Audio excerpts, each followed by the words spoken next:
L'île du Tourniquet, dans le livre Les nouvelles aventures de Gulliver, en vente sur Atramenta en version papier et sur Amazon aussi.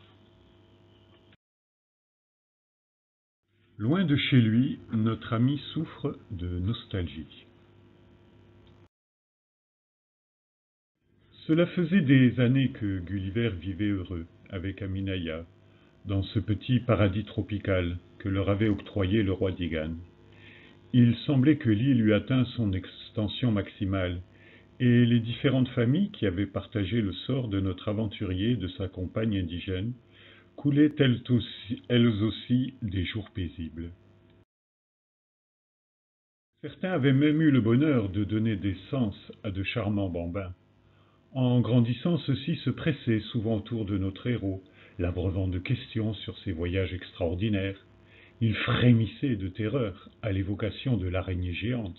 Ils se riaient des facéties des perroquets, et les jeunes filles se pâmaient d'entendre une fois encore l'histoire de leur rencontre. Aminaya les réprimait gentiment, estimant qu'ils étaient tout de même un peu envahissants, mais secrètement elle nourrissait le désir ardent de serrer dans ses bras un enfant qui aurait été le sien. Il est de la nature humaine d'être éternellement insatisfaite, et une ombre de nostalgie s'était interposée entre nos tourtereaux. Gulliver semblait absent, le regard perdu dans le lointain, et Aminaya ne put que deviner son désir ardent, l'espoir maintes fois frustré de revoir son Angleterre natale.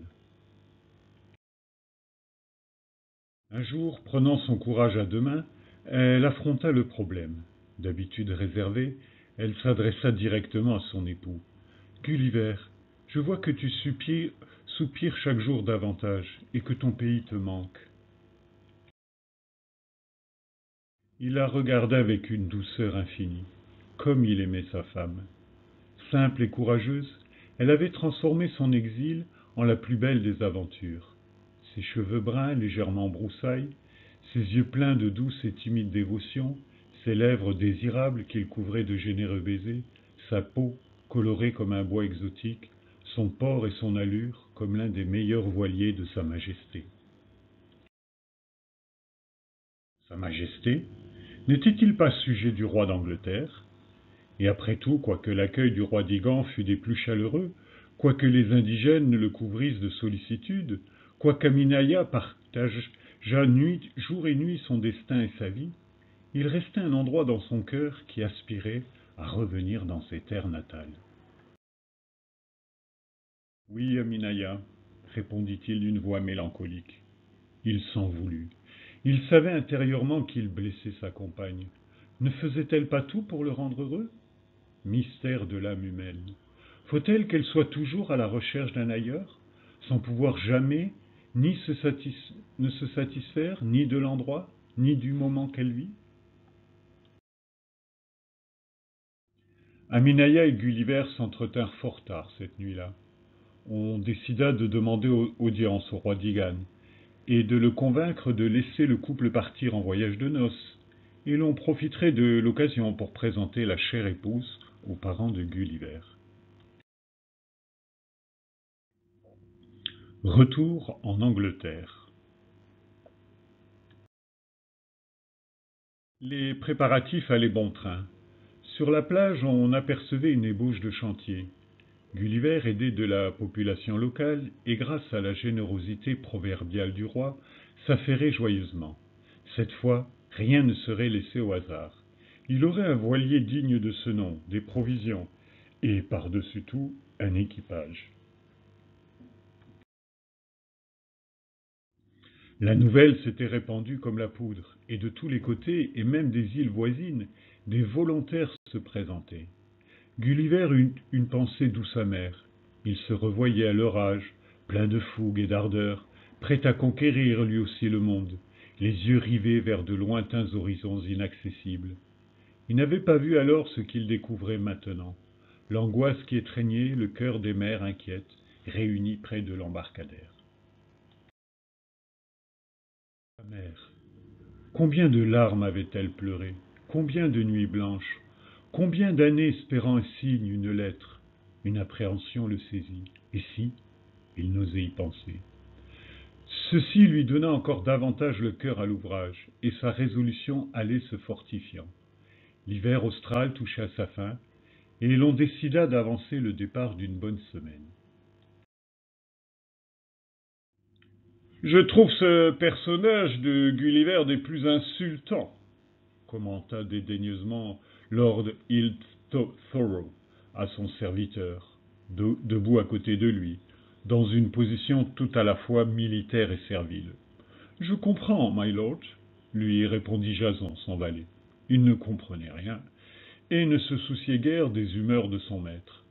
Il avait appris à garder ses pensées et ses réflexions pour lui, et laisser son lord disserter à son aise.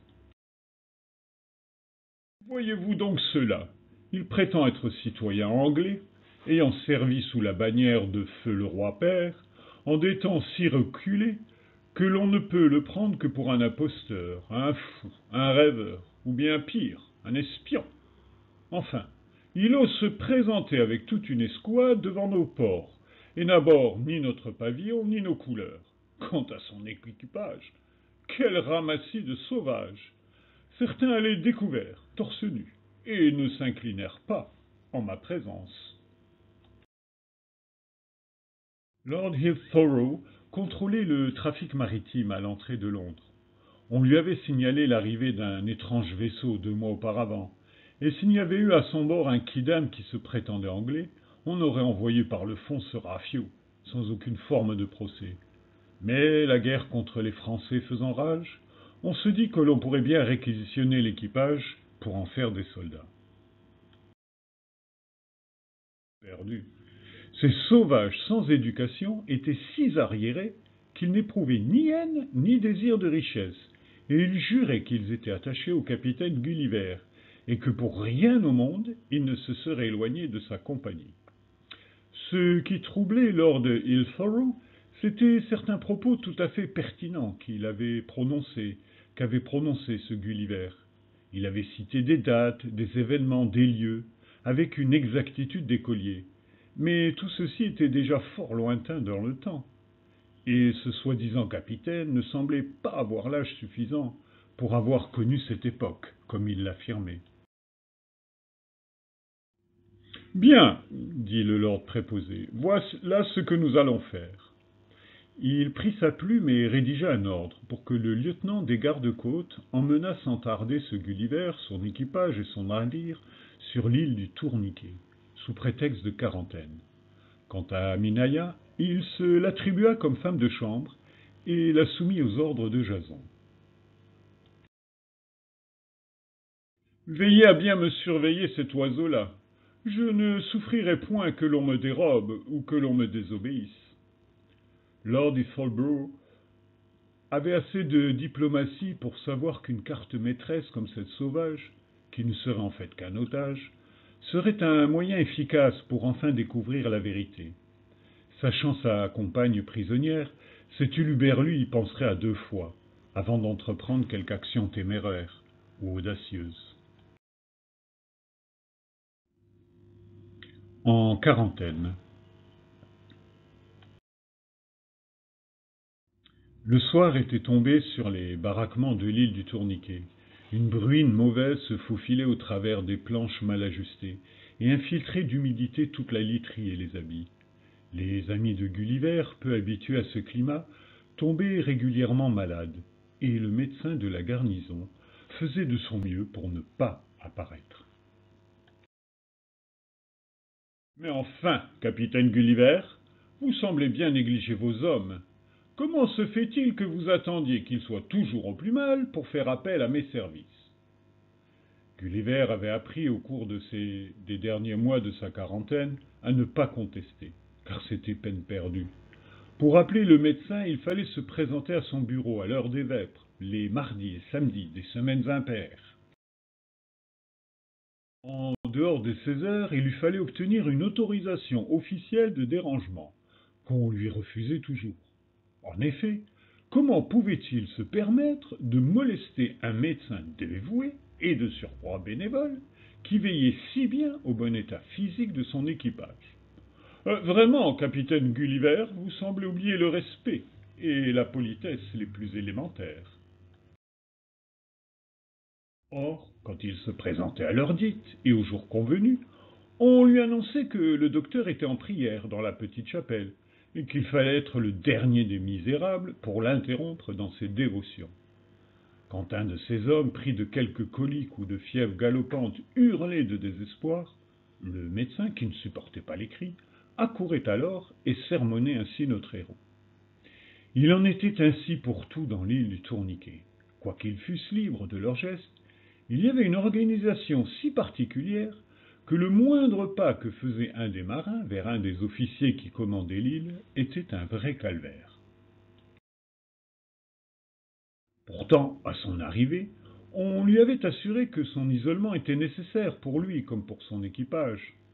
Quand il osa mentionner le nom de sa compagne, il reçut son premier flot de reproches.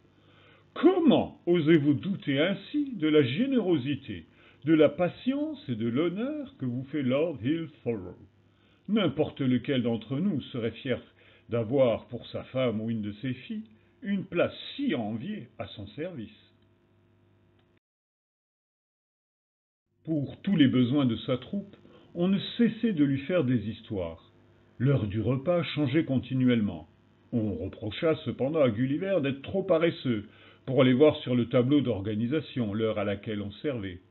Il se décida donc d'aller voir où était ce fameux horaire. Peine perdue. Il fallait une clé que gardait un fonctionnaire attitré, qui servait aussi de jardinier, et il ne put jamais en prendre connaissance. Et malheur lui aurait pris de vouloir entrer par la force, car on lui fit bien comprendre qu'un tel acte serait considéré comme une haute trahison, et qu'il risquerait la cour martiale. Malgré cela, son équipage, des gens simples et accoutumés à vivre selon les bienfaits de la nature, avait réussi peu à peu à se procurer de quoi apaiser leur faim. Les chanceux qui étaient arrivés pile à l'heure du repas n'en mangeaient que la moitié et partageaient avec leurs camarades. On procédait ainsi pour tout, les vêtements, les soins, les outils. Chacun allait comme il le pouvait, avec ce qu'il avait. Et il n'était pas rare de voir une paire de souliers adoptés par le pied gauche de l'un et le pied droit de l'autre.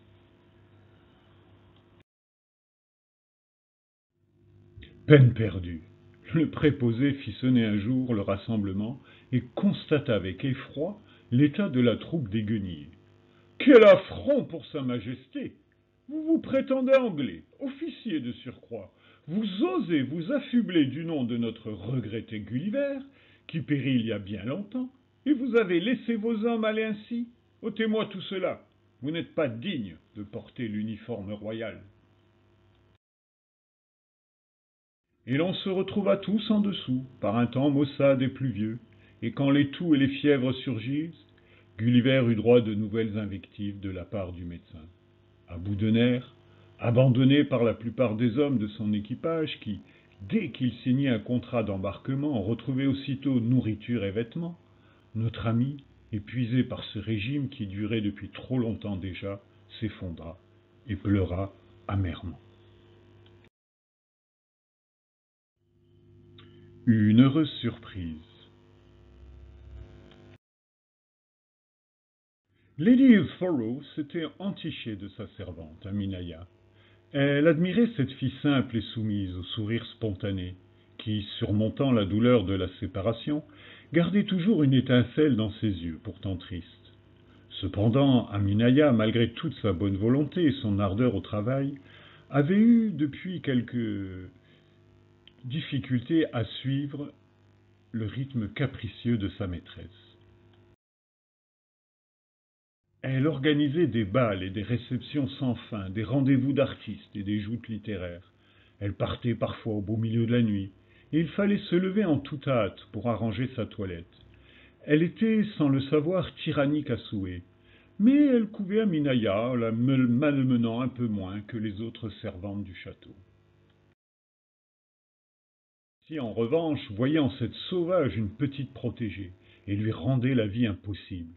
Surtout les femmes qui étaient mariées avec quelques valets, au regard un peu trop posé sur les rondeurs naturelles de la charmante insulaire.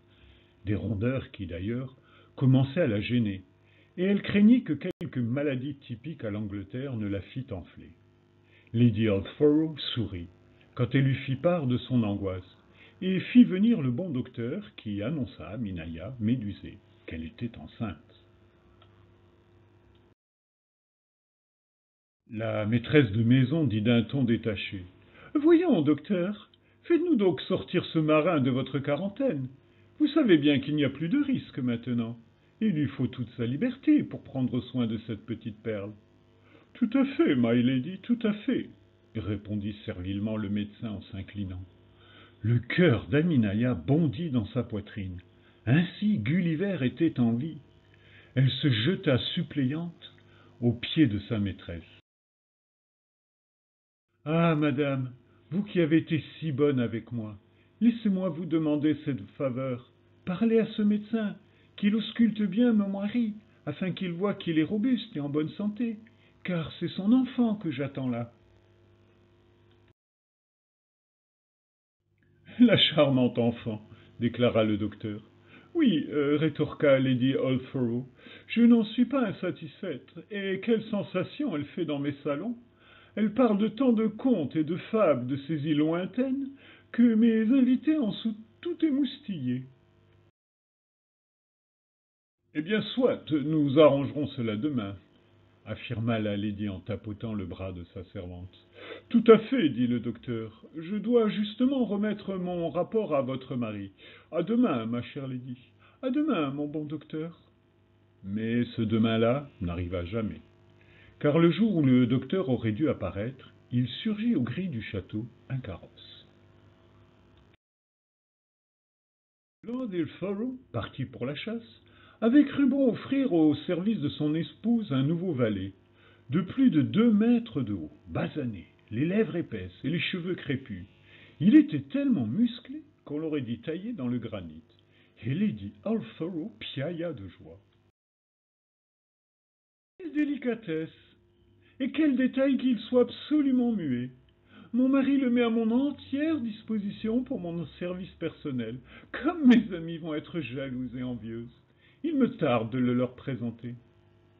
Aminaya fut affectée de réchef aux écuries et à l'entretien de l'étable. Il ne lui fut plus jamais permis de s'adresser à sa maîtresse, même si elle l'apercevait de loin, et celle-ci l'oublia tout à fait. La délivrance. Lord Ilfaro, vous n'êtes qu'un sot. Sa Majesté était furieuse. Elle tournait royalement en rond depuis plus d'un quart d'heure dans la salle des cartes. Comment n'avez-vous pas vu l'intérêt que représentaient les découvertes de ce marin? Je me moque qu'il se prenne pour le regretté Gulliver et qu'il dise avoir servi sous feu mon père. Je suis en guerre, voyez-vous. Imaginez un seul instant que ce qu'il dit soit vrai. Une île qui diminue et qui s'agrandit à souhait. Imaginez que ce soit les Français qui découvrent cette île et qui percent son mystère. Ils auraient trop tôt fait de réduire notre patrie à peau de chagrin, et leurs côtes toucheraient jusqu'à l'Irlande. Qui n'aurait qu'à bien se tenir, Majesté, lui confia un amiral, car nous pourrions, grâce à ce prodige, tout aussi bien agrandir nos propres terres jusqu'à Dublin, pour y faire brouter nos vaches. Tout à fait, répondit le roi, les yeux brillants, fixés vers de lointaines et bovines victoires. Quant à nos marchands, imaginez-vous le profit qu'ils tireraient de la vente d'un seul de ces perroquets dont parle le navigateur. Quelles entrées pour le coffre royal! Mes armées défendent l'Angleterre, Lord Ilfaro. L'Angleterre et son roi. Majesté, une araignée géante serait aussi très utile pour désengorger nos prisons. Chaque livre que nous gaspillons à nourrir les frogs que nous avons capturés servirait bien mieux nos soldats que les estomacs de ces mangeurs d'escargots, lui déclara le ministre des Finances. Majesté, je pensais que... balbutia le lord. Il ne savait que dire. Comment le roi pouvait-il croire à toutes ces fadaises? Mais voilà, l'histoire de son prisonnier avait filtré, s'étalait maintenant dans la presse. Les Français, ayant dans un premier temps déclaré qu'ils n'avaient aucun espion aussi idiot que ce Gulliver, avait cependant envoyé plus d'un ambassadeur et plus d'un marin pour enquêter discrètement sur les dires de ce capitaine farfelu. Si les Français s'intéressent à notre homme, c'est qu'il doit y avoir du vrai dans ce qu'il affirme. J'ordonne de ce fait qu'une expédition soit montée et financée par la couronne et les compagnies. Celles qui se montreront généreuses auront priorité sur les merveilles et les découvertes scientifiques de ces îles. Quant au ministre des Armées, il aura un cinquième des hommes, et il veillera à m'en faire de bien plus féroces guerriers que cet échantillon efféminé et mollasson que nous a ramené cet illustre amiral des îles lointaines, notre ami et conseiller Lord Gulliver. L'assemblée frémit. Le roi venait d'ennoblir le marin pouilleux. On retrouva vite ceux qui restaient de sa famille, qui n'en croyaient pas leurs yeux, ne sachant plus vraiment qui était ce parent disparu, mais le reconnaissant tout de même avec grande effusion et force pleurs. Ils héritaient de rechefs de manoir, d'un titre et de forêt. Lady Aminaya fut conviée de nouveau dans les salons de Lady Tilfrow, qui continuait de rire en présentant son ami de toujours, comme elle l'appelait maintenant. Et notre légère lady papillonnait autour de ses invités, laissant Aminaya perdue et perplexe au milieu de cette jungle cruelle et stylée qui la noyait sous les commérages et les ragots de la cour. On loua les prouesses de notre héros, on admira son ingéniosité, son courage, et le bon docteur écrivit dans le journal comment il avait personnellement soigné Gulliver pendant sa quarantaine.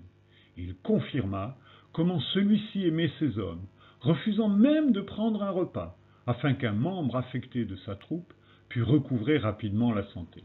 On écrivit des livres, on chanta des chansons, et dans les tavernes, tous levaient la pinte en son honneur.